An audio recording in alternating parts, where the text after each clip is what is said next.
Uno de los aspectos más importantes del entrenamiento de un niño es permitir que el niño asuma responsabilidades reales.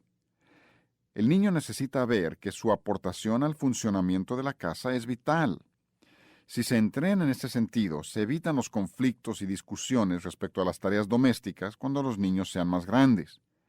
Invierte unos minutos con cada niño todos los días, repasando diversas tareas paso a paso. Cuando nuestra hija menor tenía 7 años, necesitaba una tarea que requiriera diligencia, así que le encargué a ella la responsabilidad de cuidar del baño principal. No solo lo limpiaba, sino que era responsable de asegurar que tuviera todas las provisiones necesarias. Cuando llegó el momento para que nuestra hija mayor se fuera a un instituto bíblico, llamó a sus hermanas de 9 y 11 años y les delegó sus responsabilidades. Mientras yo observaba cómo las entrenaba en las diversas tareas, incluyendo lavado de ropa, cocina y limpieza de la cocina, me convencí de que yo había hecho algo correctamente. Era un cambio de mando, un momento muy solemne y emocionante para las niñas menores. Para la hija mayor, que se despedía, era un día de gran orgullo por el hecho de poder encomendar sus responsabilidades a sus hermanas menores. Durante el año siguiente observé cómo las dos hermanas menores asumían todas las tareas domésticas de ella con gran dignidad. Aun cuando yo sigo siendo la mamá, ellas son las segundas de a bordo. Frecuentemente he regresado a casa después de una extenuante sesión de consejería para encontrar la comida preparada, la casa limpia, la ropa lavada y dos muchachas sonrientes que hacen una graciosa caravana cuando yo entro. En muchas ocasiones, después de pasar una larga mañana animando a una madre exhausta, fatigada y sobrecargada, escuchábamos un alegre llamado. Encontrábamos la mesa llena de pequeños que ya estaban comiendo y platos preparados para las mamás. Una experiencia como esa es más persuasiva para una madre que toda la enseñanza que yo le pudiera dar. Por cada minuto que inviertes en el entrenamiento de tu hijo, recibes una recompensa de 100 tantos. Nuestros hijos aprendieron varios oficios antes de que cumplieran 14 años. Podían atender la granja, trabajar en construcción, talar árboles, buscar hierbas medicinales y cortar nogales. Les encanta trabajar. La disciplina que se aprende en el trabajo se traduce en disciplina en los estudios. El que no ha aprendido a soportar la rutina del trabajo no ha terminado su educación. Existe cierta confianza que no se obtiene sino por el trabajo exitoso de las propias manos. Recientemente hubo una muerte en una de las familias menonitas de nuestra comunidad. Varios de los hermanos y hermanas adultos regresaron para sepultar a su hermano amado. Todos estos hermanos fueron criados bajo el mismo régimen de trabajo duro, disciplina meticulosa y solo un certificado del 8º grado en la escuela menonita. En el cajón de madera de pino bajo el manzano junto a la antigua iglesia yacía un agricultor que probablemente nunca haya ganado más de $2 o 3 mil al año. Los 5 hermanos presentes parecían fuera de lugar en esa escena primitiva. Uno de ellos es neurocirujano, otro abogado, otro planificador urbano y otro experto en computación. El quinto ha triunfado en la vida. Tiene un matrimonio feliz y es granjero menonita. Si consideras que los primeros 4 han triunfado, debes saber que no fueron las oportunidades académicas tempranas las que les proporcionaron esas ventajas.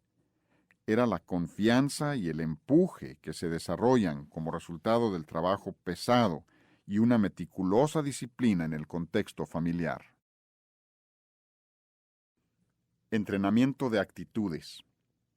La actitud de tus hijos es mucho más importante que sus acciones. Si su capacidad de concentración, facultad de discernimiento y disciplinas físicas estuvieran a la par de sus intenciones, entonces siempre se les podría juzgar exclusivamente por sus acciones. Sin embargo, siendo lo que es la debilidad de la carne, las intenciones son una mejor expresión de lo que es el carácter del niño. Cuando un niño tiene un corazón inocente, la torpeza o un error de cálculo se pueden aceptar como perfección. Por ejemplo, cierta madre dejó a su niñita atendiendo labores domésticas menores. Al regresar, descubrió que la niña voluntariamente había ampliado su papel. Había quitado la ropa del tendedero, la había doblado y guardado. El único problema era que parte de la ropa aún estaba húmeda. Esta madre, viendo el brillo de orgullo en los ojos de la niña, aceptó la ofrenda como perfecta. No fue sino hasta después de que la pequeña ayudante hubiera salido a jugar que la madre sacó la ropa húmeda y la regresó al tendedero. Posteriormente entrenó a su hijita para que pudiera distinguir entre ropa húmeda y ropa seca. El entrenamiento debe contemplar acciones, pero la disciplina se debe ocupar únicamente con las actitudes del niño. Da pena ver que los padres se molesten con un niño porque tira la leche o exhibe de alguna manera su torpeza natural. Júzgalos como Dios nos juzga a nosotros, por el corazón. Por otra parte, hay ocasiones en que no existe desobediencia, pero la actitud es absolutamente reprobable. Los padres deben estar atentos para discernir actitudes. Si esperamos a que las acciones se vuelvan irritantes para iniciar la disciplina, estaremos tratando solo con síntomas superficiales. La raíz de todo pecado es el corazón. Conoce el corazón de tu hijo y protégelo. Sobre toda cosa guardada, guarda tu corazón, porque de él mana la vida, dice Proverbios 4:23. Pasarán varios años antes de que tu hijo sea capaz de guardar su propio corazón. Y mientras tanto, se te ha confiado a ti. Consideremos algunos ejemplos de la vida real. Una madre muy agotada, con varios hijos, que en ocasiones parece tan emocionalmente desgastada como una antigua bandera de los confederados, comentó respecto a sus fracasos con su hija de 13 años. Cuando a la hija se le pidió que le cambiara el pañal a uno de los niños pequeños, hizo un gesto de mal humor y miró a su madre como para decir, ¿por qué me haces esto? La madre tomó esta reacción como una carga adicional. Cuando la hija se había alejado y no alcanzaba a escuchar, la madre dijo con tono resignado, mi hija tendrá que dar cuentas a Dios de sí misma. En un tiempo yo me sentía culpable, como si mis pecados se reflejaran en mi hija, pero, y en voz menos audible como por falta de certeza, ella tendrá que encontrar a Dios por sí misma. Esta madre tiene varios hijos pequeños y un pavor ante la posibilidad de que vengan varios más. Con todas las responsabilidades de la instrucción en el hogar y una vida rústica, ella está demasiado abrumada emocionalmente como para todavía soportar la responsabilidad por la hija de 13 años. Era como si se estuviera dando por vencida con esta para dedicar las fuerzas que le quedaran a los que venían después. El trabajo arduo nunca es tan agotador como la tensión. El que está emocionalmente desalentado despierta cansado. La hija de 13 años, que debía ser una bendición y aliento para su madre, es una carga adicional. Si esta hija mayor hubiera recibido el entrenamiento adecuado, la madre no estuviera tan enfadada ahora. No es imposible, pero sí es mucho más difícil cambiar la actitud de los hijos mayores. Llegan a cierto punto en el que es necesario apelar a ellos y razonar con ellos como lo haría uno con otro adulto. Cuando un niño alcanza la edad en la que es capaz de poseer las riendas de su propio corazón, se le tiene que ganar como el pecador es ganado por el Espíritu Santo. Quienes tienen hijos en escalerita, en un deprimente estado de desorden, pudieran sentirse desalentados ante la aparente imposibilidad de volver a entrenar a la familia entera. Empiecen con los pequeños, los que aún están en edad de mejorar rápidamente. Sean absolutamente constantes y no permitan que los mayores les desalienten. Ya llegará el tiempo de ellos. Existe un maravilloso principio psicológico que actúa a su favor. Cuando el ejército se instala en una región que se encuentra en un estado de anarquía general y restaura el orden, los demás distritos toman nota y voluntariamente se empiezan a calmar. Confiesen a sus hijos mayores que han fallado en su entrenamiento. Acepten la culpa. Pero ahora que han aprendido, van a hacer las cosas de manera diferente con los menores. Los hijos mayores, consentidos, se pondrán a observar.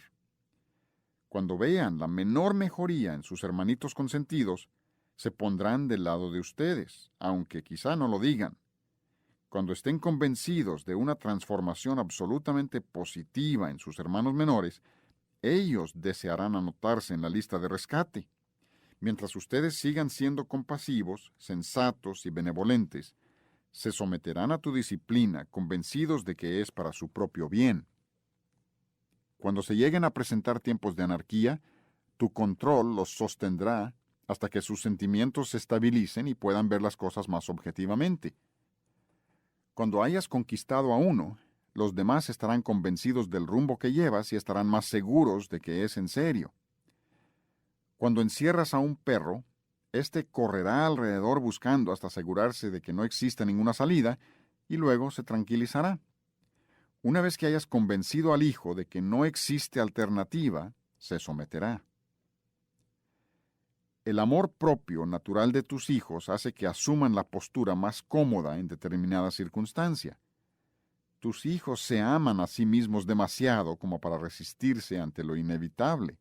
Pero recuerda, ellos te conocen como un debilucho vacilante que nunca sostienes tus principios y que los ignoras a ellos cuando hacer lo contrario resulta inconveniente. Ellos se encargarán de que sea inconveniente. Empieza con el menor y de ahí hacia arriba. Adviérteles respecto a lo que viene. Sonríe. Cuentas con armas secretas, un plan, amor, paciencia, reprensión, la vara de la corrección y perseverancia. Mis hijas, de 9 y 11 años, regresaron de la casa de una vecina quejándose de que la madre joven no entrenaba a su hijo. El niño de 7 meses, cuando no se hicieron las cosas a su manera, se había puesto tieso, cerró el puño, enseñó sus encías sin dientes e invocó condenación sobre todos los presentes. En un momento de esos, la expresión de enojo en el rostro de un bebé no difiere en nada del que incita a un motín. La joven madre, queriendo hacer lo correcto, se quedó parada, impotente, consternada. Encogió los hombros como disculpándose y preguntó, ¿qué puedo hacer? Mi hija de 9 años, incrédula, contestó, «Péguele». La madre contestó, «No puedo, es demasiado pequeño».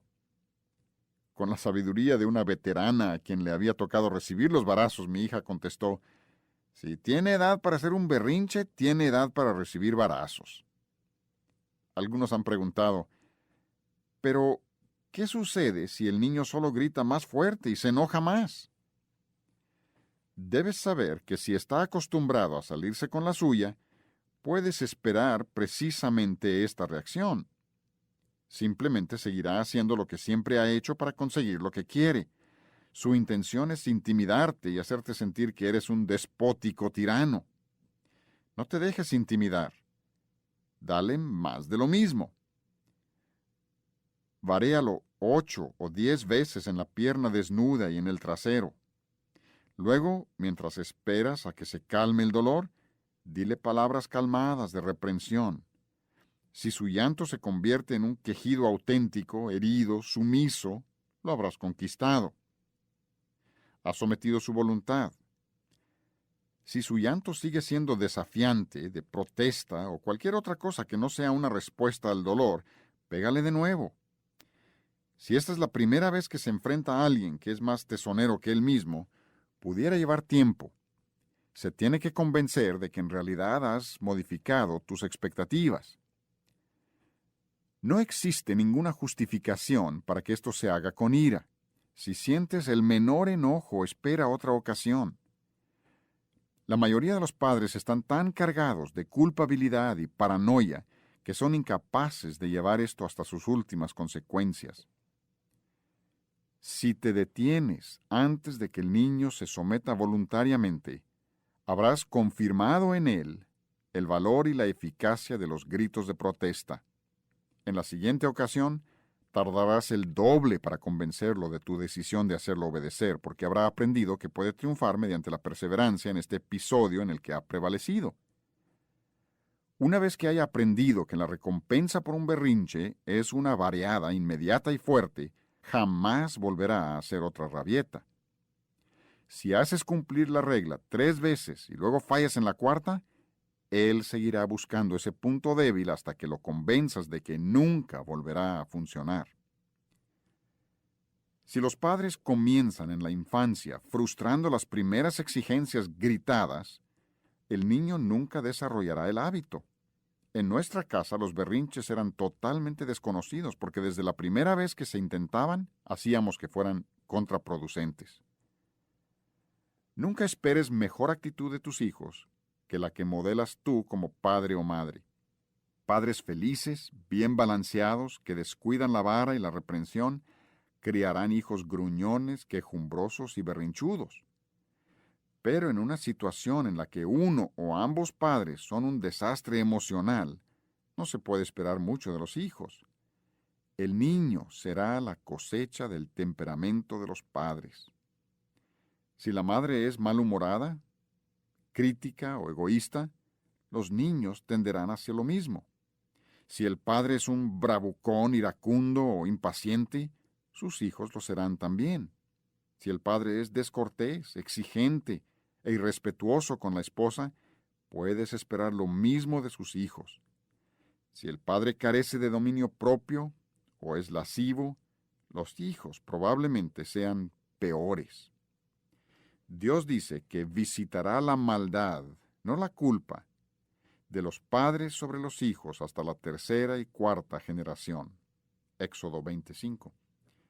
He visto a muchos hijos que aborrecen los pecados de sus padres y llegan a ser iguales a ellos. La lección aquí es esta. Tienes que ser lo que quieres que tus hijos sean, en actitud y en acciones.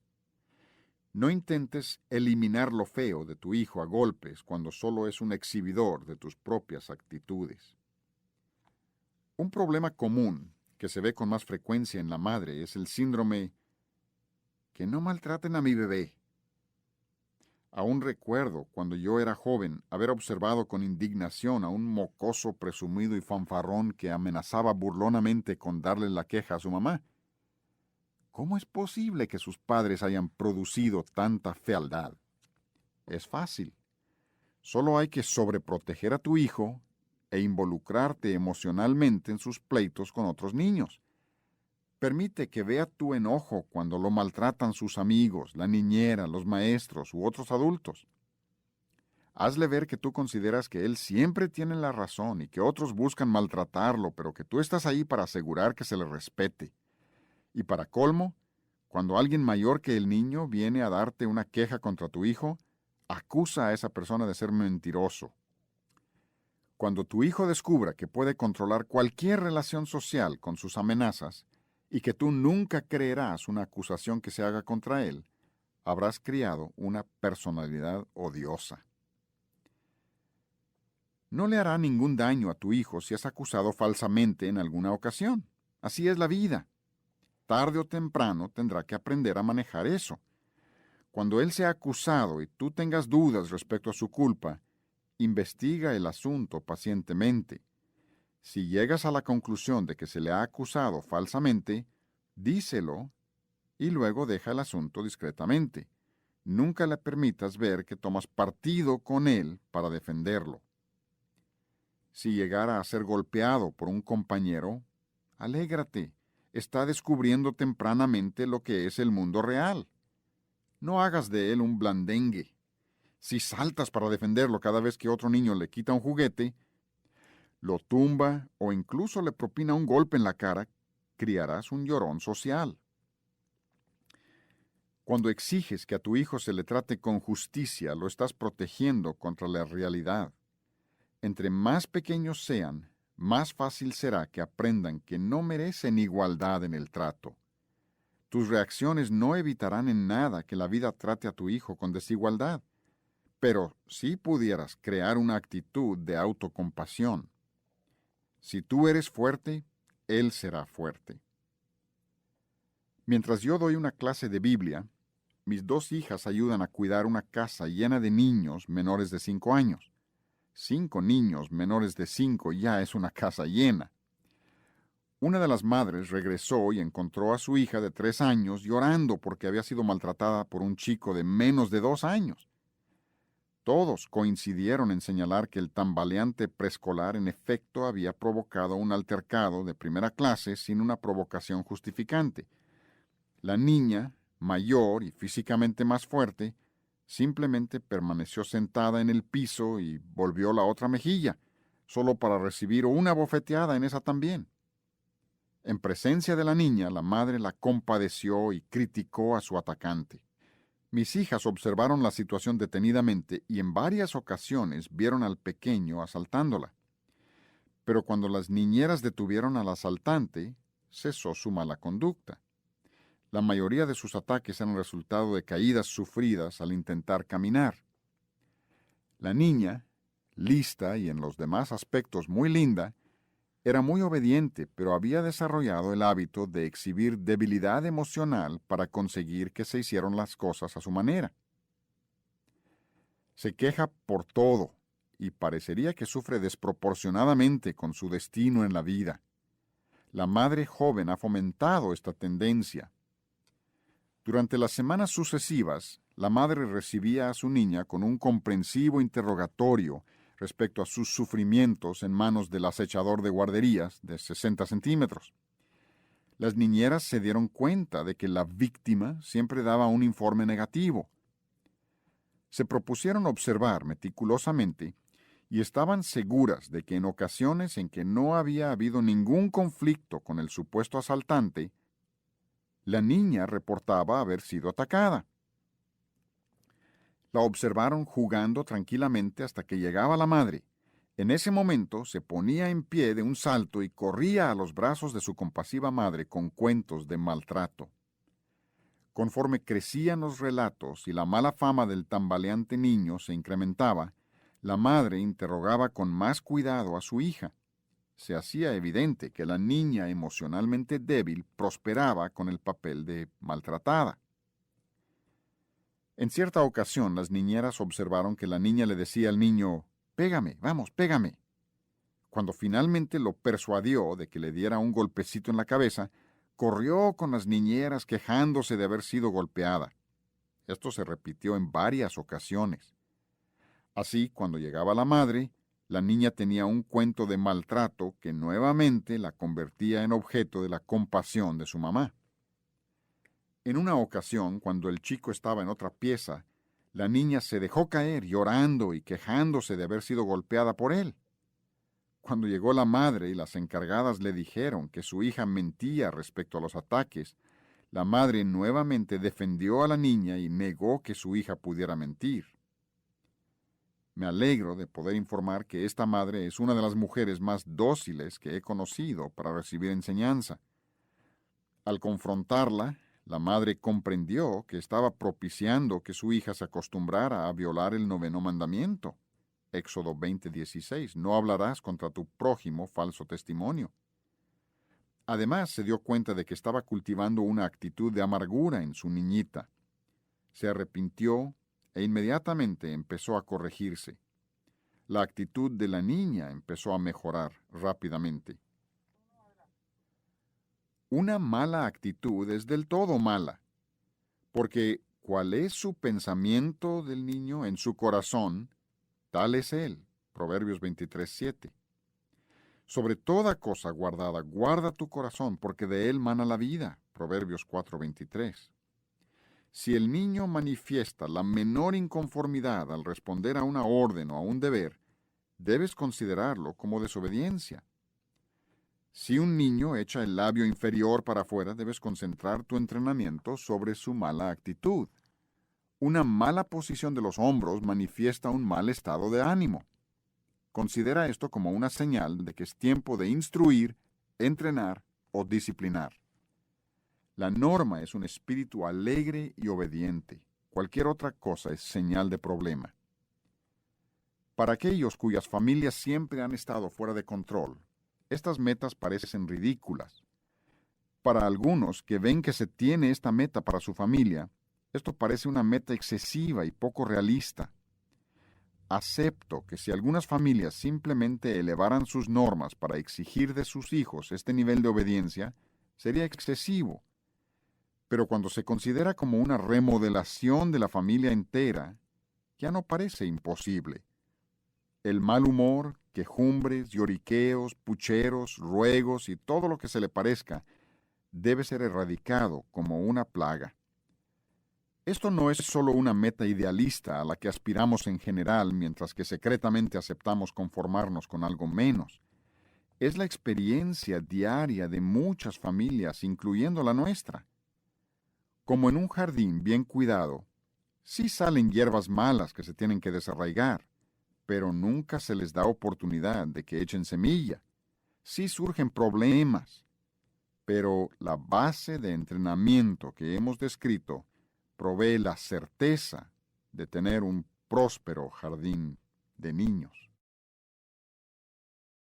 Control emocional. Cuando una familia menonita viene de visita con sus 12 hijos, pensarías que se trata de una delegación japonesa por todo su orden y dominio propio. Se les enseña a los niños a controlar sus emociones. Todos son muy respetuosos de nuestra propiedad y nuestra presencia. Cuando están en presencia de adultos, los niños no hablan ni juegan ruidosamente. Si se lastiman, no lloran excesivamente. Los niños aprenden a ceder cuando alguien pisotea sus derechos. La clave de esta clase de orden es un entrenamiento y disciplina constantes. Era una tarde de domingo cuando estábamos haciendo una comida al aire libre y una muchacha de 12 años, que había estado jugando en los columpios, empezó a gritar como quien estuviera a punto de morir. Si alguno de mis hijos hubiera gritado así, me hubiera imaginado que estaba en una máquina que come gente y que estaba siendo arrastrado lentamente hacia la destrucción. Todos aventamos nuestros platos de comida al suelo y corrimos al rescate. Parecía haberse caído del columpio, pero sin daño alguno. Posteriormente descubrimos que le había picado una avispa. Cuando el padre intentó examinarla, por lo que él creía era un brazo fracturado, ella se remolineaba y se agitaba, pataleaba y se retorcía. Parecía que estuviera atada a un hormiguero. Durante los siguientes 10 minutos, su padre intentó conseguir que le hiciera caso y exigía que le dijera qué era lo que le sucedía. Ella no permitía que la examinara, pero seguía gritando. Después de los primeros 10 segundos de eso, le dije a mi esposa, esa muchacha no está lastimada, está enojada. Mientras yo regresaba a buscar mi plato de comida, escuchaba que ocasionalmente el padre gritaba por encima de los gritos de ella, ¿qué pasa, mi amor? Dime dónde te duele. Yo sabía que no estaba seriamente lastimada, porque el que está gravemente herido no derrocha tanta energía. Además, los gritos sonaban a protesta, un grito de asaltada. Después de que los señores hubieran contado algunas anécdotas adicionales acerca de sus viajes de pesca, vimos que pasaron llevándola cargada hacia la casa donde su brazo fue pronunciado sano y salvo. Me alegré de que se la hubieran llevado adentro, porque con ese ruido de fondo los señores ya empezaban a contar anécdotas de guerra. Ten cuidado de no hacer de tus hijos unos mentirosos emocionales debido a tu propia debilidad. Por el bien de tus hijos, enséñales a conservar el control de sus emociones. Si no quieres criar blandengues que usen la adversidad como una oportunidad para conseguir atención, no les programes de esa manera. Cuando tu preescolar se cae al piso, no corras a levantarlo, hablándole con tono compasivo y alarmado. Recuerdo que cuando yo tenía solo 8 años, mi primo hizo un circo para divertir a todos los adultos presentes. Su hermanito menor estaba sentado en el piso jugando feliz cuando mi primo dijo, «Vean esto». Hablándole al niño con tono lastimero y compasivo, le dijo, «Oh, está lastimado el bebé, pobrecito, ¿qué te pasó? ¿Te duele? Enséñale a mamá». Efectivamente, mi primito, que había estado tan contento, hizo pucheros, empezó a llorar y se dirigió hacia su mamá en busca de apoyo emocional. Mientras los demás rugían, su mamá lo recogió, le sacudió la tierra imaginaria, le dijo que todo estaría bien y lo volvió a sentar en el piso para que siguiera jugando feliz. Inmediatamente archivé eso para uso futuro. Con el paso de los años he vuelto a ver a ese mismo fenómeno infinidad de veces. Solo en una o dos ocasiones se hizo deliberadamente para divertir. Las demás veces una madre estaba corriendo para rescatar a su niño de sus males reales o imaginados.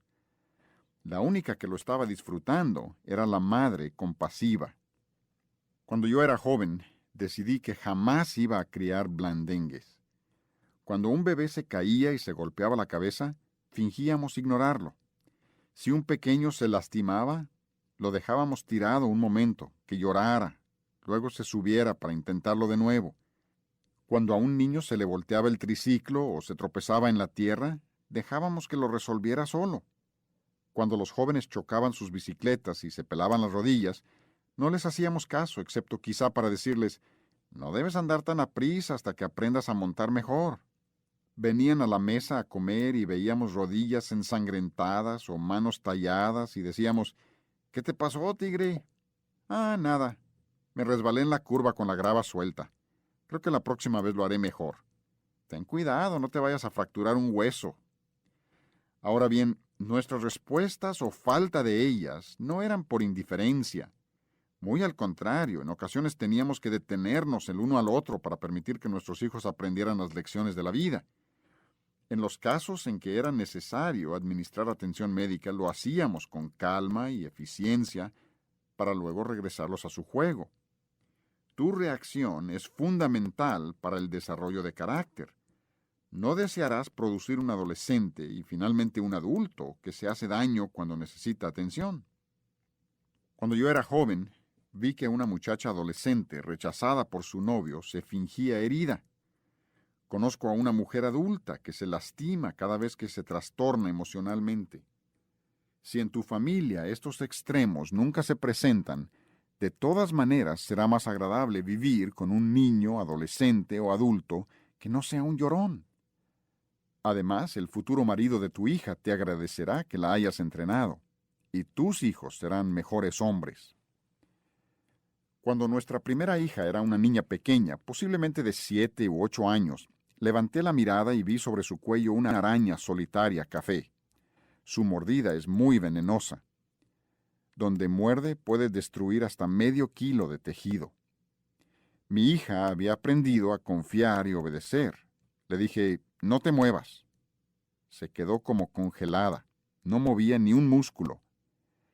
El miedo hizo palidecer su cara mientras seguía nuestra mirada intensa y sentía el animal sobre su cuello. Yo podía ver que crecía en ella el impulso de darle un manotazo y de huir gritando. Se sostuvo completamente rígida, mientras yo me acerqué lentamente, la alcancé y cuidadosamente aventé a la araña. Yo me alegraba de haberla entrenado para poder controlar sus emociones. En cierta ocasión yo iba en mi camioneta a cierta distancia detrás de una carreta de pastura tirada por caballos.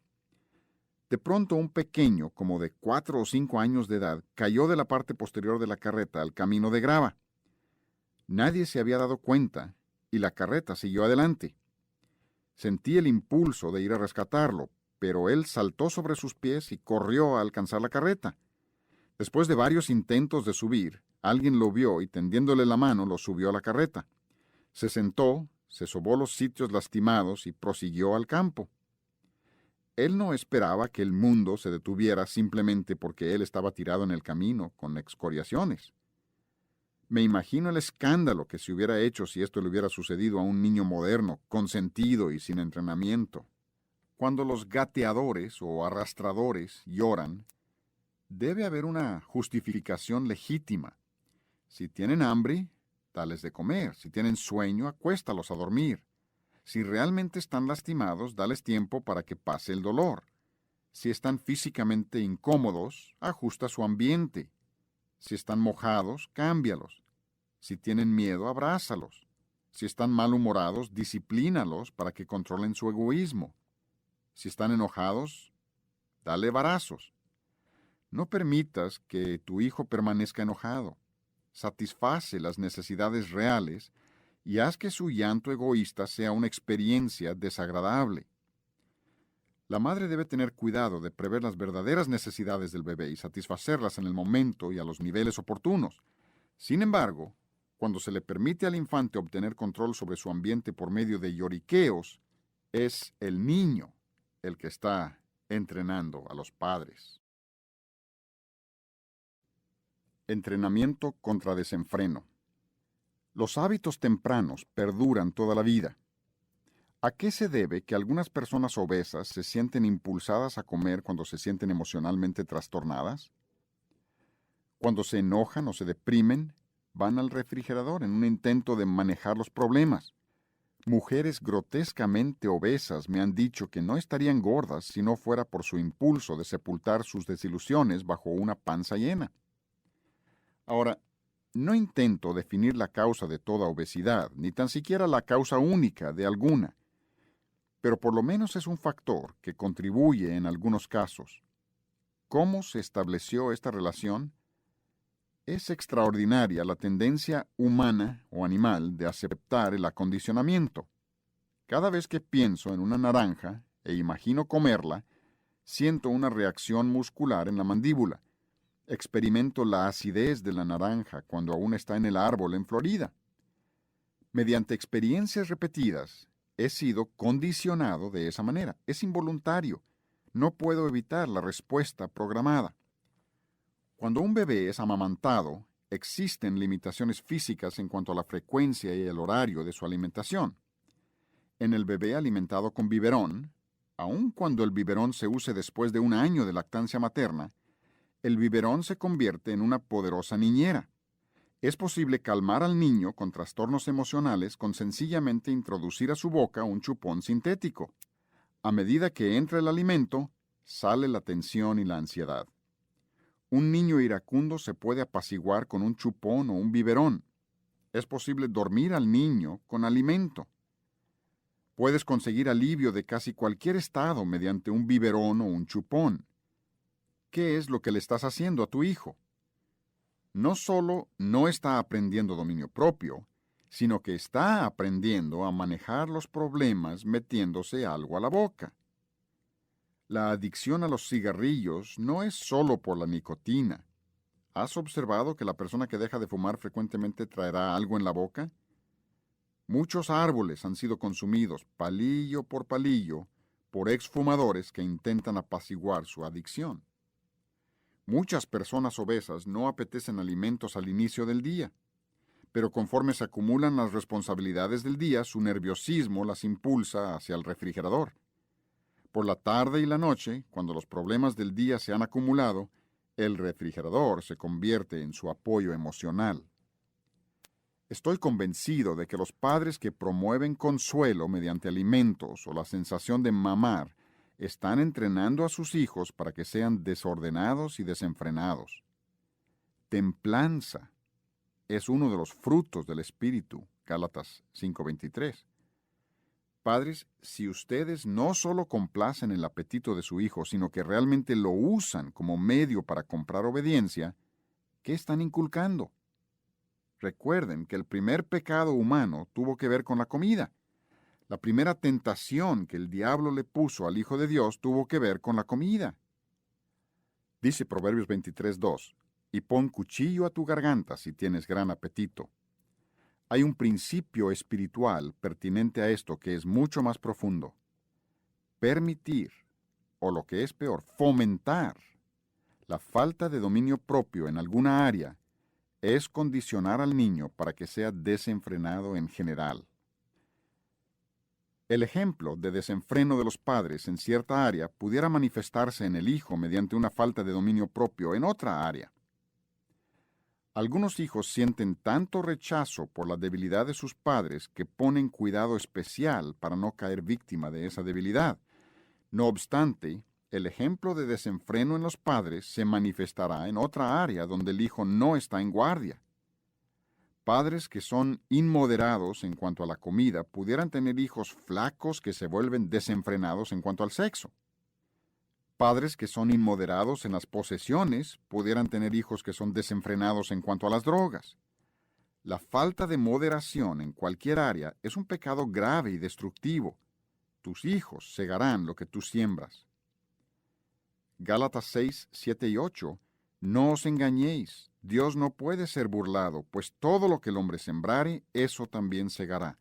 Porque el que siembra para su carne, de la carne segará corrupción. Y Mateo 4:4, no solo de pan vivirá el hombre. Si como adulto te das cuenta de que tus padres te han heredado su falta de dominio propio, puedes culparlos a ellos y seguir permitiendo que tu Dios sea tu vientre. O puedes quitar la maldición por tu bien y por el de tus hijos.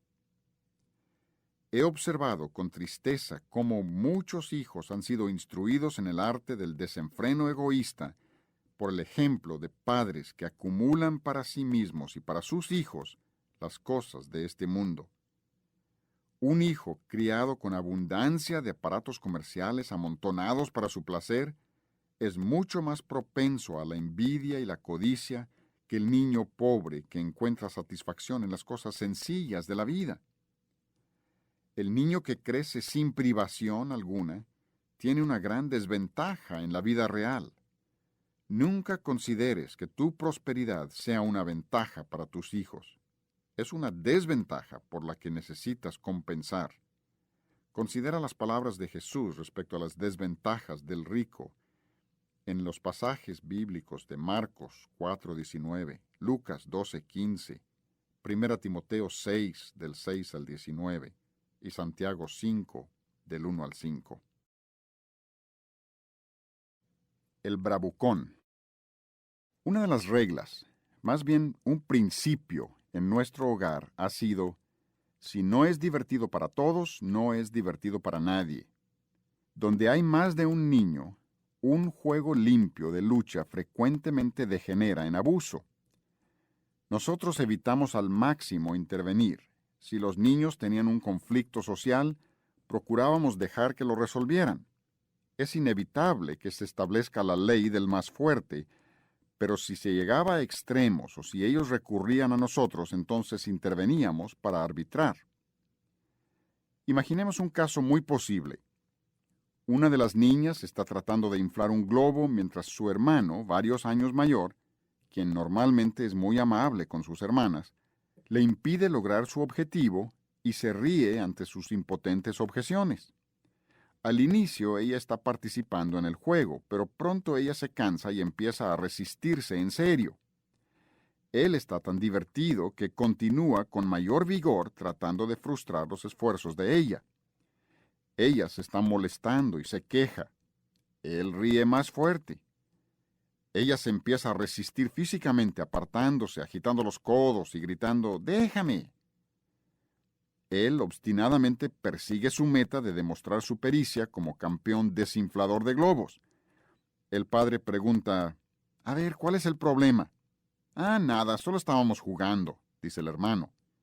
Ella protesta: «Él no me deja inflar mi globo». Así que ha llegado el momento de un poco de entrenamiento y reprensión. La manera incorrecta de manejar esto sería gritar impaciente: «Dale su globo para que se calle y se vaya de aquí». «No me dejan oír ni lo que estoy pensando». Él le aventaría el globo con una sonrisa burlona de «te gané», y ella intentaría inflarlo en presencia de él para demostrar su victoria. Seguirían compitiendo en silencio hasta que se presentara otra oportunidad para pelear. Esto sucedería entre ellos como 30 veces al día. Quizá los disciplinas 2 o 3 veces sin ningún resultado. Ella se convertiría en una chismosa chillona y él en un malhumorado bravucón. Tú estarías haciendo el papel de árbitro que viene esperando un conflicto y estás ahí para asegurar que sea justo. Lo que debes estar haciendo es funcionar como maestro de justicia. Intenta este método. Pregunta tranquilamente: «¿Qué sucede aquí?». El hermano responde: «Ah, nada, solo estábamos jugando». Papá dice: «¿Hermana? ¿Te estás divirtiendo?». Ella dice: «No, él no me deja inflar mi globo». Papá le dice al muchacho: «¿Y tú te estás divirtiendo?». Él pone cara de desconcierto y dice: «Pues solo estábamos jugando». Papá pregunta: «¿Hermano, ¿Tu hermana se estaba divirtiendo? No, supongo que no. ¿Te dabas cuenta de que no era divertido para ella? Pues supongo que sí.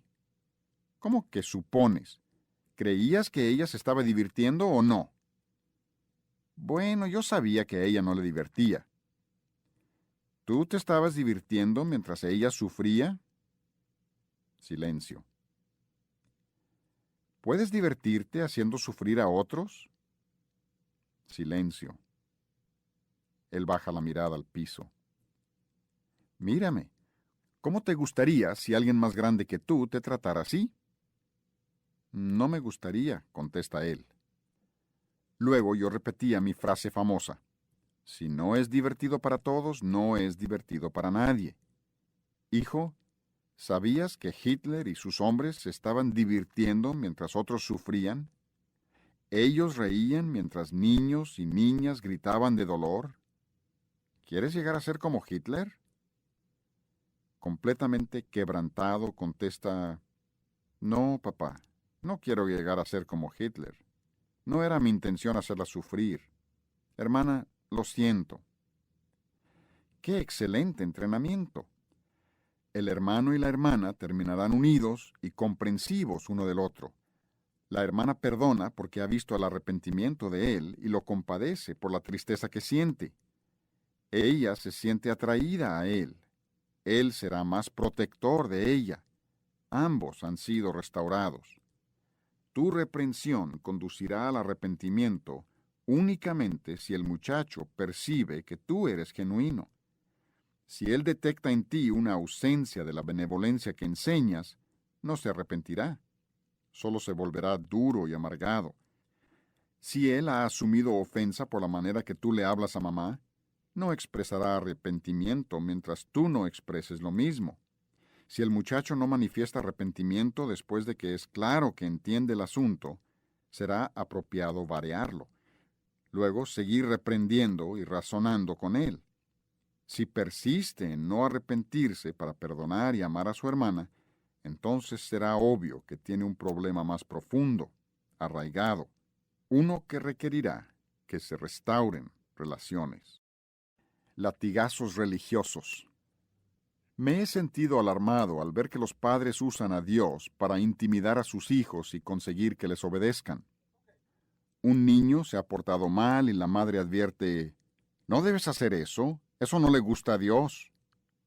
O, Dios te va a castigar por eso.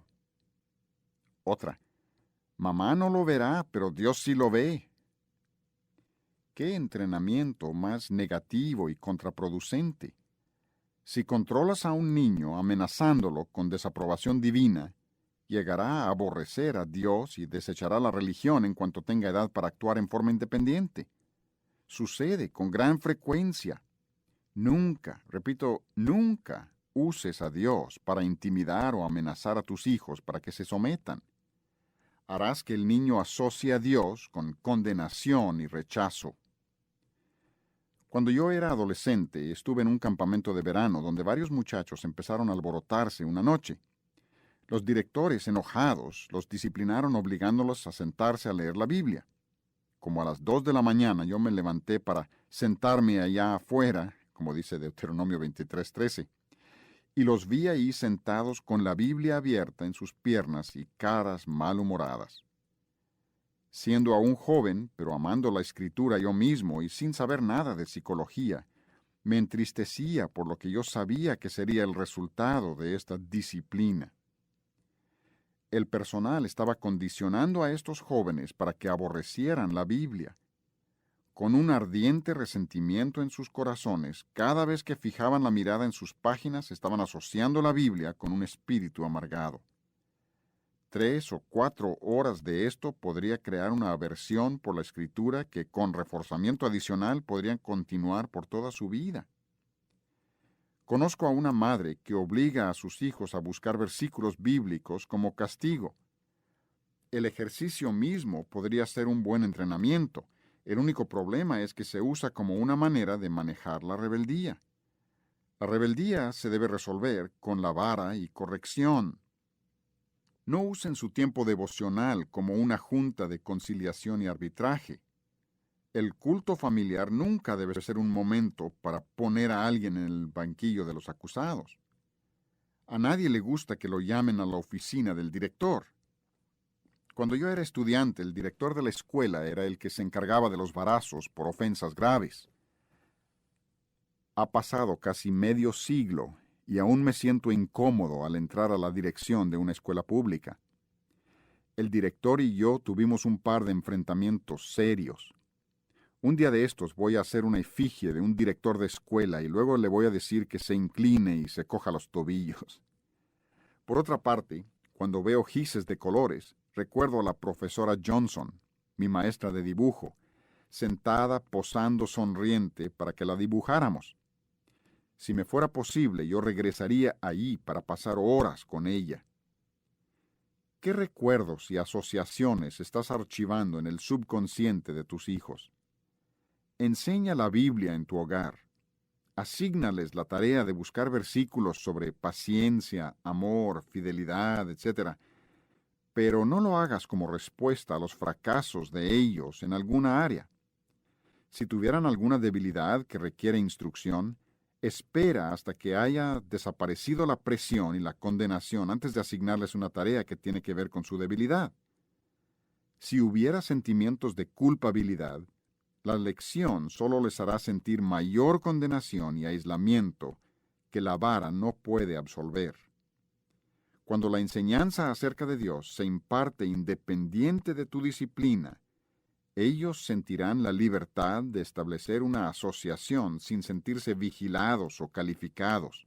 De lo contrario, terminarás por tener hijos que se están esforzando por trabajar para ganar la aprobación de Dios y la tuya. Permite que el Espíritu de Dios aplique las verdades a la conciencia del niño. El sentido del discernimiento está más desarrollado en el adulto. No propicies que desarrollen miedo de Dios antes de que tengan madurez para ver todo en la perspectiva correcta.